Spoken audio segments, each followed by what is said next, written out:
Financial support for the production of Issues in Education is provided by the Florida State University License Plate. Your FSU license plate supports scholarships for students who enrich and contribute to our communities. Special programs, gift certificates, and rebates for first-time buyers online at fsu.edu/mytag.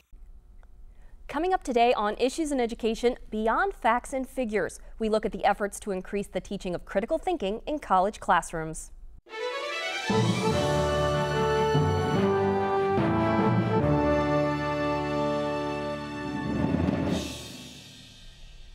Welcome to Issues in Education. I'm Suzanne Smith, alongside Florida State University Provost Dr. Garnett Stokes. She's filling in for FSU President Dr. Eric Barron this month. Education has never been just about the gathering and sharing of knowledge. It's also about learning how to apply that knowledge in a real-world setting. Right now at FSU, an effort is underway to increase the critical thinking capabilities of students. The university has even decided to include it in the Quality Enhancement Plan needed in their upcoming re-accreditation process. Joining us today are FSU English Professor Helen Burke, FSU Associate Dean for Liberal Studies Matthew Shaftel, and FSU Political Science Major Jean Tabares. All are on the QEP committee and focusing on this topic. Thank you all for being here today. Thank you. Thank you. Well, you know, to get us started, I guess one big question we might have is, what exactly is critical thinking? What is that all about? Well, there are many different definitions of it, but I think most definitions agree that it's the comprehensive exploration of a topic or an issue before you reach some sort of conclusion. So, you know, it's something that we use in everyday life, but of course it's also at the core of what we do as academics. Can you give an example of what critical thinking, what it would be? Well, I mean, in an everyday situation, you would use critical thinking. For example, if you were deciding to make a major purchase, you would look at all the evidence, you would, you know, consult different people and come up with some plan. Say, in my own field, in literature, it might be something like, say you take somebody like Jane Austen and you say, critics disagree. Is she a conservative thinker, say, on women, or a very progressive one? So I might give that as a question to students, and it would require them to think about what they mean by progressive. It would require them to look at contexts. What might be progressive for us today might be different from our conservative from the 18th century. So that, and then work out a thesis, make an argument, get evidence. So as I tell my students, it's really not a question of, you know, getting the correct answer. It's a question of a good argument and a good use of evidence. Right. Would you agree, Matthew? Yes. One of the key features is really perspective taking, so being able to evaluate your own perspective when you are making decisions. So for instance, in a medical situation where you might be diagnosing a particular disease, you have to take into account not only a set of symptoms and a whole set of data about how you might identify disease, but also you're taking into account the context of how the patient came up with this particular set of symptoms, who that patient is, and who you are as a doctor. How do you know that you're not projecting something onto that person? So all of these pieces really play a role in critical thinking. Why do you think this aspect of higher education is taking on such an important role? Do you think it's getting to be a bigger issue today than perhaps it once was? I definitely think so. I think one of the things we're seeing, particularly in higher education, in high schools, is you see a real focus on fact gathering. And between the focus on fact and information collecting and this bombardment by all these various sources that students have access to, I mean, I'm sure you've experienced this, we need to do a lot more evaluation of what that data might look like. And so that's one of the jobs we need to do at the higher education level, is make sure students are prepared to sift through that data and to evaluate the quality of that information. Jean, this is a good question to you. Are you seeing that in your, is this something students are asking for, and did you see this kind of exactly what Matthew's talking when you were in high school? When we started the QEP in the summer, I remember us having the same discussion, the same topic, and then having asked the same question to me about if students need critical thinking or if we should be considering it. And like was mentioned before, we actually do it in our everyday lives, we just don't realize it. But also what we talked about is that most careers, almost all of them now, require critical thinking and expect it out of their students coming out of college for their jobs and their careers. So having the focus on this and making sure that we are being able to increase it and make sure that students are prepared with critical thinking before they leave college is really preparing us for the career field. I would just, build on what Jean is saying. A recent survey of employers that came out from the AACU, that is the American Association of Colleges and Universities, said that about 93% of employers are more concerned that students can think critically, communicate effectively than they are in the specific major. So that's a really important finding, I think. And it, of course, there's a long tradition of thinking of critical thinking as fundamental to the good citizen, to this person who knows how to make good decisions. But it's also increasingly something in terms of career success, that because people change jobs, that kind of flexibility to be able to learn those and have that set of transferable skills, if you like. Now, you mentioned the QEP, which is the university's Quality Enhancement Plan.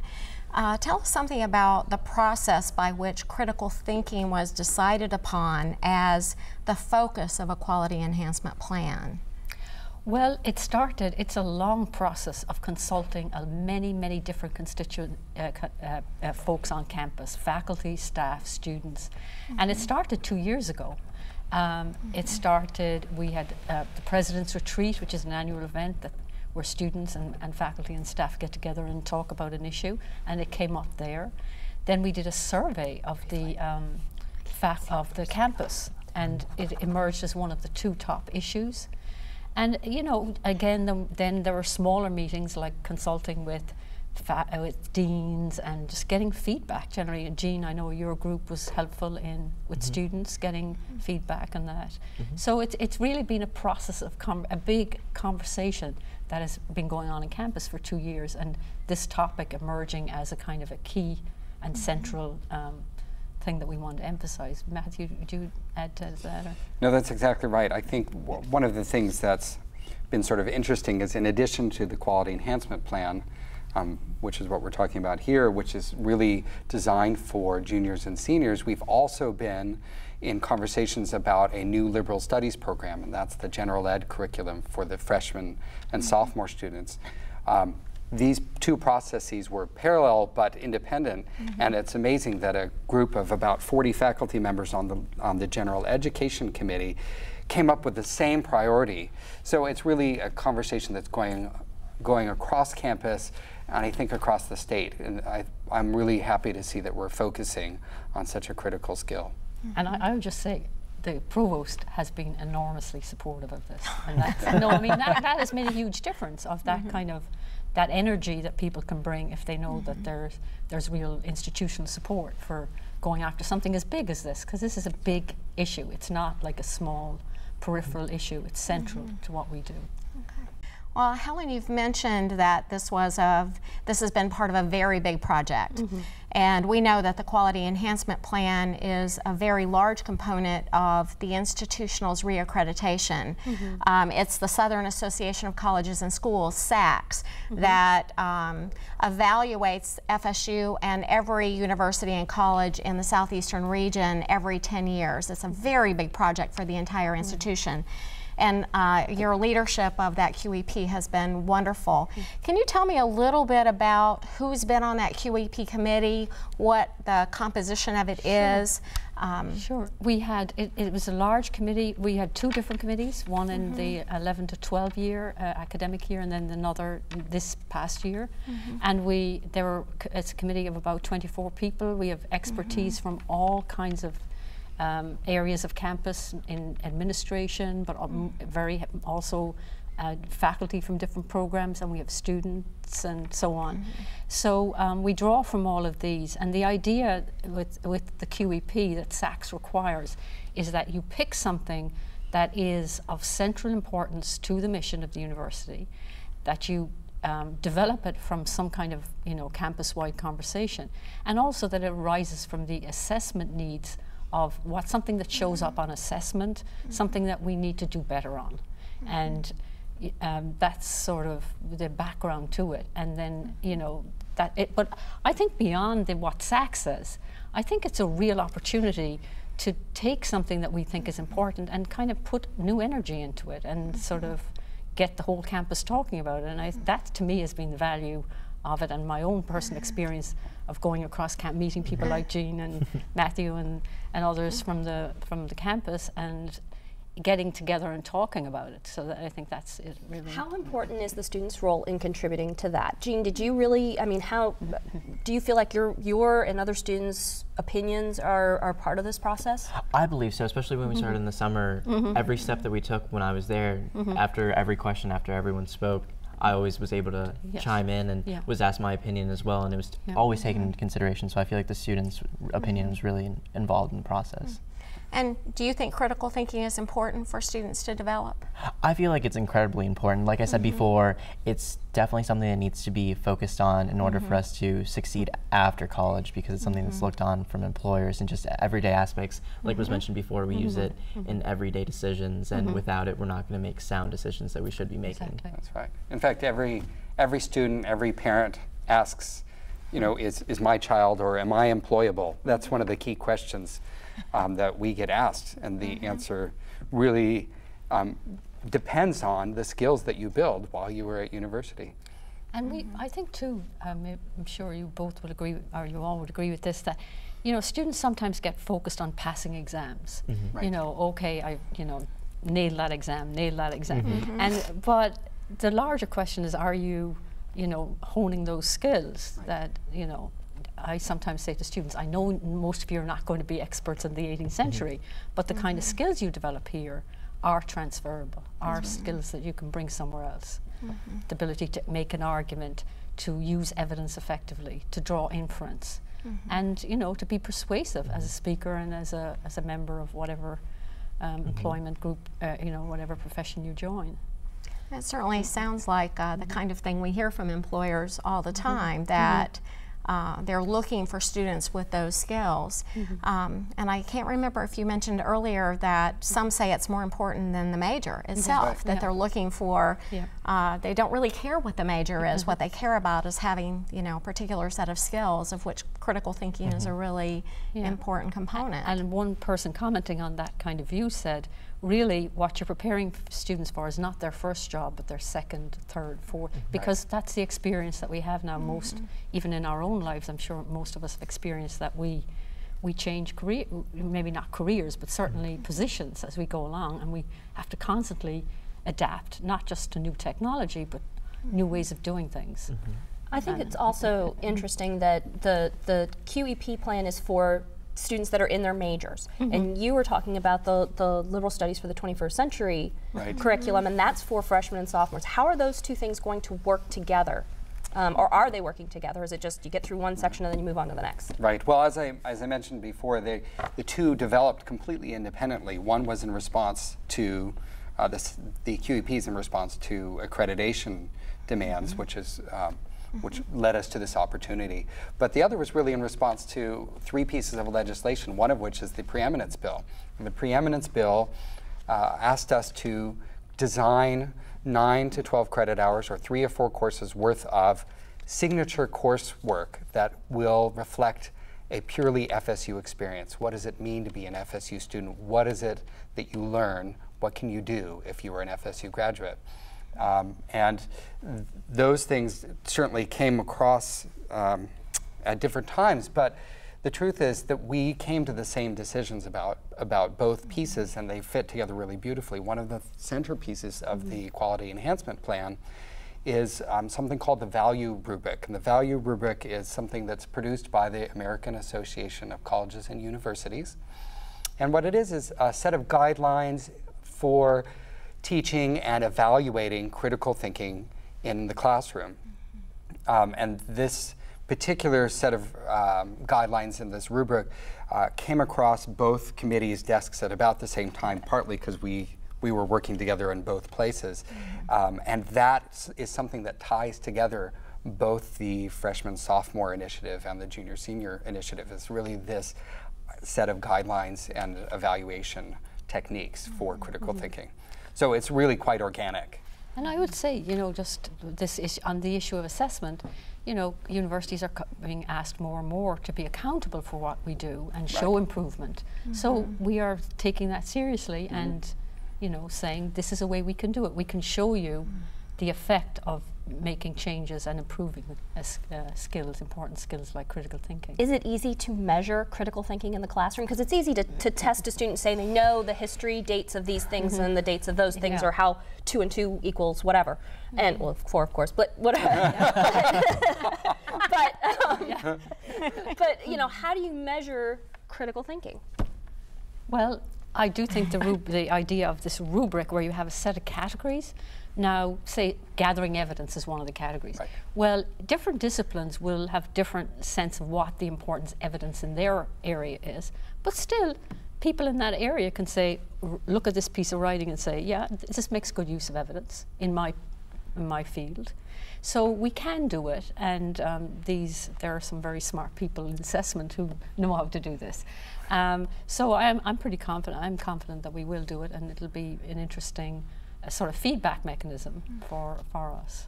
Yeah, it's such a terrific question. So much of what we did with the Quality Enhancement Plan was look for ways to assess and discuss and work through several different kinds of assessment models before we sort of settled on this value rubric. The nice thing about the value rubric is it really does expand to every field. Any field has some degree of evidence gathering, of evidence evaluation. Also, every field has some degree of conclusion drawing. So you draw conclusions from a set of evidence. And even if that evidence is not fact, it could be musical events, for instance, for a musician. There's an outcome from that you hope takes into account both the evidence and the perspective of the person making the decision.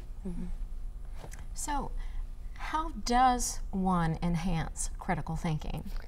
Well, I think, you know, all the literature show this and our own experience show this. You've got to start with the faculty first, because if they begin to foreground it, then you will, you know, the students will also, you know, that'll come through to the students.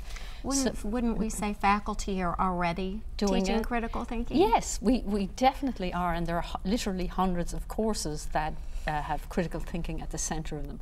But what we found is that perhaps, you know, those critical thinking skills were more embedded, that we didn't spend a lot, we may spend a lot of time talking about the field, but not, you know, the field of knowledge we're trying to transmit, but not so much time perhaps talking about these kinds of things like evidence, you know, these kinds of skills. So I think what one of the initiatives is to have a faculty fellows sort of professional development program for faculty, and that would encourage faculty to develop new ways of foregrounding critical thinking in their class. That is not doing something outside their discipline, but rather, you know, working within the parameters of their field and thinking of new ways to highlight. Like, for example, in my class, I noticed the last set of papers I gave back since I've started this, what I've called the inference was weak, gathering was weak. I mean, inference drawing. For example, I would say to students, the so what of a paper. So what you found this out? What are the larger implications of what you're doing? And that was an area they needed to work on, you know, so that you can, faculty can become more self-consciously being aware of these skills and the need to develop them in their students, I think. Well, we're going to talk more about the different parts of the critical thinking initiative in just a moment. We'll be taking a quick break, and when we come back, we'll continue this discussion.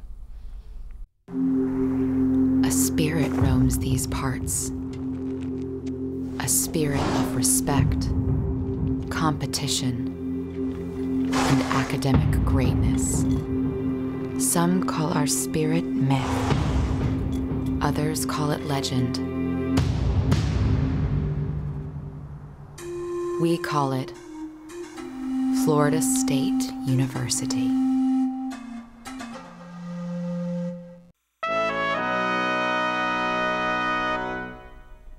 Welcome back to Issues in Education. We're talking about FSU's new critical thinking initiative. Okay, so we've been talking about all the different aspects of what critical thinking is and how it applies, but how do you train the students before they get into their majors to make sure that they are ready for this element of critical thinking? Great. Well, in our freshman and sophomore curriculum that we are adopting in full for 2015, but we have our first first pieces coming to play this coming spring. We have 2 signature series of coursework. These were the preeminence courses that were given to us by that bill. The first of those series is called the E series, and E there stands for engage, envisage, experiment, explore, and these courses deal with broad questions of humanity or the natural world. So a great E-Series course might ask, how safe is your salad? The microbiological safety of fresh produce. And I love these courses because they really engage perspectives. They take the student and bring them through lots of perspectives in a disciplinary setting, but in their first days on the FSU campus.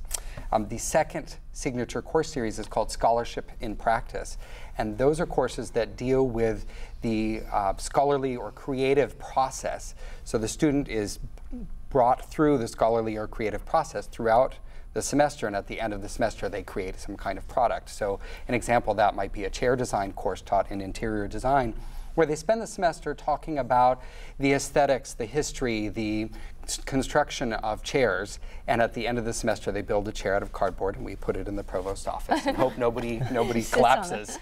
Oh, I thought that was the test at the end, and then they have to sit in it and it has to hold them up. That's exactly right. Yeah, that's right. So these are part of classes that they've already be taking to get ready for their majors or things like that. This is incorporated into that. Right. So these are general education coursework. They're part of the 36 hours, the 12 courses or so that every freshman or sophomore student takes at FSU. So 3 to 4 of these courses in their first 2 years at FSU will be designed as E-Series or Scholarship and Practice courses. It's an exciting new component of our liberal studies curriculum. I wanted to ask you about, if you tell us a little bit about your major and how you think critical thinking will help you with that major and help you with your career goals beyond that. What's your thinking about all that? Okay, so I'll start off with the first part of that question. So I'm a political science major, and I believe that critical thinking is just in every course within political science. I can think back to a summer class I took, International Organizations, where we focused on Model UN. And just like you were speaking about skills that you're getting from critical thinking, like gather information, evidence. I remember in that Model UN debate, you would pretend to be a country and see the factors that are affecting that country, but then also think about the evidence set for the factors in that country, how it's making decisions on another country, and so on and so forth. So I feel like all those classes are really giving you those skills, and some are slightly embedded, so it's more focusing on students not just regurgitating the information, but actually focusing on those skills and then being able to use those skills in different topics or different career paths. And with political science for career goals, I'd like to couple the major with advertising because I love graphic design. So I feel like that could go hand in hand with political campaigns or running for public office, something like that. But then, of course, there are the students that do political science and couple it with English and want to go to law school. So I feel like there's also critical thinking behind your career goals because you think about the majors and how they go together or how they don't go together, and then also how you can use them together in different career fields, and not just the first job like you were saying, like the second, the third, or the fourth. Now let's talk a little bit. The QEP Critical Thinking Initiative has 3 parts. Let's talk about what those 3 parts are and where they are in the process. Okay, so first of all, there's the Faculty Fellows Program, which is essentially a summer program that we're going to run for faculty, and we're going to solicit proposals from faculty who are interested in improving some high impact course. That it would be some gateway course or a high enrollment course. And over the summer then, those faculty members will work to develop some new way of teaching critical thinking. That's the basic thing. We call it like a critical thinking intervention. But that's really what the focus is. And then in the fall or the spring, the next time they teach that important course, they'll introduce that course, and then we'll measure courses before and after, see if there's any kind of gain or value added in terms of improvement in the course. So that is really a sort of pedagogical course. The focus is on the faculty member. We ran a pilot version of that this summer, and a Professor Michael Bishop, who is from the philosophy department, who publishes in critical thinking, worked very closely with each different faculty in different disciplines to develop these initiatives. these interventions in their classes, and they are now implementing those. And so that was very successful, and we then thought, okay, if it's good with a small group, we could expand that into a larger group. And that was one part of this whole thing. But then there's a whole second part that we thought, well, we couldn't reach everybody through this kind of professional development course. So instead what we said is we could, on a competitive basis, make grants available to different departments or programs, saying if a group of faculty want to improve a cluster of courses, then you can apply for this grant, and we have grants maybe up to 15,000. So for sort of larger scale improvement, that will be really done with the ideas from the ground up in that particular discipline. And so the last part is we want to. Jean, when we talked about this summer, we really got a strong sense that we needed to kind of continue this campus-wide conversation, get more students aware of it.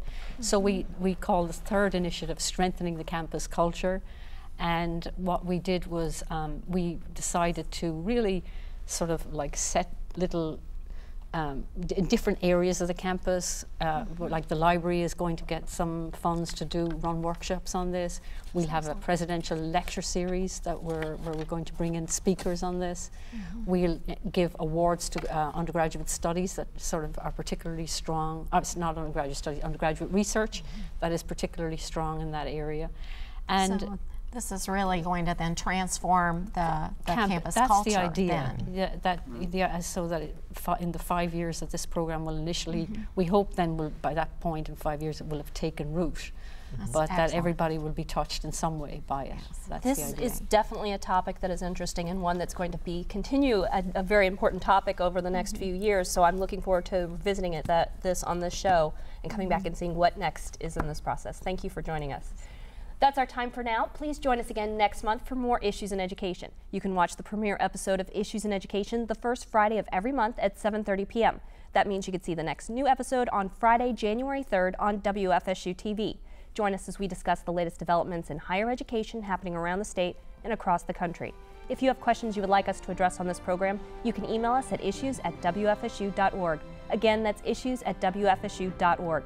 If you would like to see any other episodes or past episodes of Issues in Education, head to the President's website at president.fsu.edu. I'm Suzanne Smith with Florida State University Provost Dr. Garnett Stokes for Issues in Education. We'll see you next time.